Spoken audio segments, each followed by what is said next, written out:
ఇచ్చినదే. ఎంత ఆస్తి ఉన్నా వదిలి వెళ్ళిపోవాలే.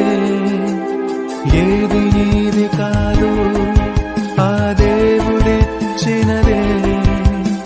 ఎంత ఆస్తి ఉన్నా వదిలి వెళ్ళిపోవాలే. ఆకాశమెంత ఉన్నా భూమి ఎంత ఉన్నా నీరు ఎంత ఉన్నా గాలి ఎంత ఉన్నా ఈ లోకాన్ని వదిలి వెళ్ళిపోవాలి ఎందుకు? ఆ దేవుడు ఇచ్చిన కాలమైపోయినందుకు.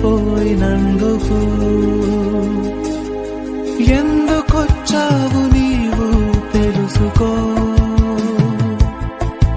ఈ జనన మరణాల మధ్య కాలము ఎందుకు? కనిపించని ఆత్మరంగ ప్రవేశం అది తిరిగి